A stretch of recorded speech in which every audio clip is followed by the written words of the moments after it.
আজ আমি অনেক স্বাদের রুই মাছ ভুনা করব। এভাবে রুই মাছটা ভুনা করলে ভাতের সাথে আর কিছুই লাগবে না, এটা দিয়ে ভাত খেয়ে ফেলা যাবে। হ্যালো এভরিওয়ান, কেমন আছেন সবাই? আশা করি ভালো আছেন, আপনাদের দোয়ায় আমিও ভালো আছি আলহামদুলিল্লাহ। চুলায় একটা কড়াই বসিয়ে দিয়েছি, দিয়ে আমি পর্যাপ্ত পরিমাণ তেল দিয়ে দিয়েছি। দিয়ে এখন তেলটাকে ভালো করে গরম করে নিতে হবে মাছগুলো ভাজার জন্য। তো তেলটা গরম হয়ে গেছে, আমি মাছগুলোকে ভেজে নিচ্ছি। আমি মাছগুলোকে সামান্য হলুদের গুঁড়া, মরিচের গুঁড়া, লবণ দিয়ে মেখে রেখেছিলাম। সেই মাছগুলো এখন ভেজে নেব। তো এই পর্যন্ত আপনারা যারা ভিডিওটা দেখতেছেন, প্লিজ একটা লাইক দিয়ে ভিডিওটা ফুল কন্টিনিউ করার অনুরোধ রইল। মাছটা এক পাশ ভাজা হয়ে গেছে, আমি উল্টে নিচ্ছি।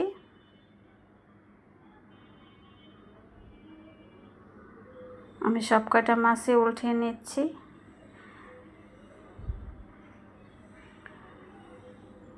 মাছটা এই পাশেও ভাজা হয়ে গেছে, আমি এখন মাছগুলোকে উঠিয়ে নেব। তো আর কিছু মাছ আছে, আমি ওইগুলোকে ভেজে নেব, ওইটা আর দেখাবো না আর কি।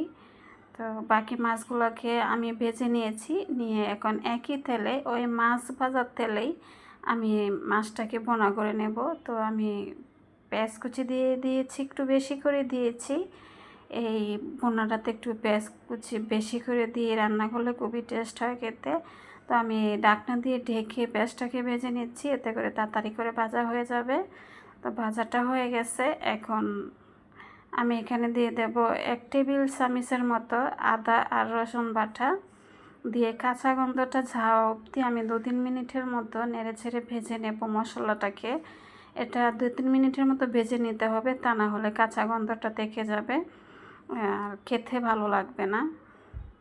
তো আমি 2-3 মিনিট পর্যন্ত ভেজে নিয়ে আমি একটু পানি দিয়ে দিয়েছি মশলাটা কষানোর জন্য। তো আমি দিয়ে দিয়েছি মরিচের গুঁড়া, দিয়ে দিয়েছি হলুদের গুঁড়া, দিয়ে দিয়েছি ধনিয়া গুঁড়া, আর এখন দিয়ে দিয়েছি জিরার গুঁড়া। দিয়ে আমি ভালো করে মশলাটাকে নেড়ে চেড়ে কষিয়ে নিচ্ছি। লবণ দিয়ে দিয়েছি স্বাদ মতো, দিয়ে ভালো করে নেড়ে ছেড়ে দিয়ে আমি এখন কষিয়ে নেব। আমি ঢাকনা দিয়ে দিচ্ছি, ঢাকনা দিয়ে কষিয়ে নেব। আমি 2-3 মিনিটের মতো ঢাকনা দিয়ে ডেকে কষিয়ে নিয়েছি মশলাটাকে। আর দেখুন তেলটা কিন্তু উপরে বেশি উঠেছে, তার মানে সুন্দর কষানো হয়ে গেছে। এখন এখানে একটা বড় সাইজের টমেটো আমি কুচি কুচি করে কেটে দিয়ে দিয়েছি।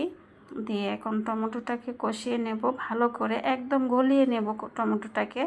এর জন্য আমি চিকন করে কেটেছি টমেটোটাকে। আমি অল্প সামান্য একটু পানি দিয়েছি যেন টমেটোটা কষানো হয় সুন্দর মতন। টমেটোটা কষানো হয়ে গেছে, দেখুন একদম গলে গেছে। তো আমি একটু পেছলাটা দিয়ে একটু চেপে চেপে দেখে নিচ্ছি গলে গেছে কিনা। তো গলে গেছে, আমি নেড়ে ছেড়ে দিয়ে আমি এখন মাছগুলো এখানে দিয়ে দেব।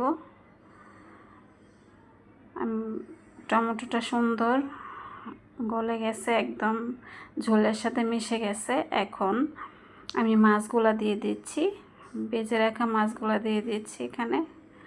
তো আমি একটু বেশি করে মাছটা ভুনা করব, যেহেতু ভুনা করব তাই একটু বেশি করে মাছগুলো নিয়ে নিয়েছি লেজা সহ। আমি একটু নেড়ে ছেড়ে এই মাছগুলোকে নেড়ে ছেড়ে দিয়ে আমি বাকি মাছগুলোও দিয়ে দেব এখানে।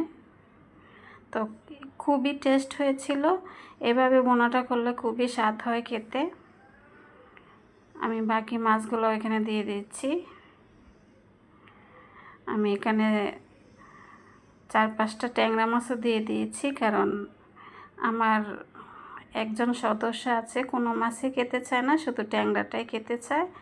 তাই আমি এখানে কিছু ট্যাংরা মাছও দিয়ে দিয়েছি একসাথে।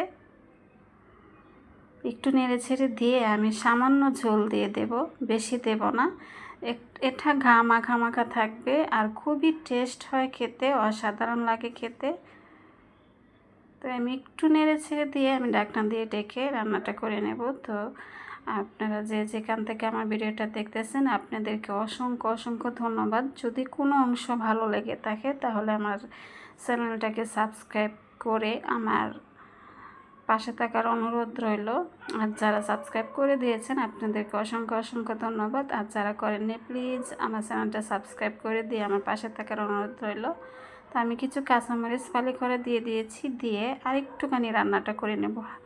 বেশি না, ঝাল ওঠার জন্য না, শুধু কাঁচামরিচের ফ্লেভারটা ওঠার জন্য 1-2 মিনিট রান্না করেছি। রান্নাটা আমার হয়ে গেছে।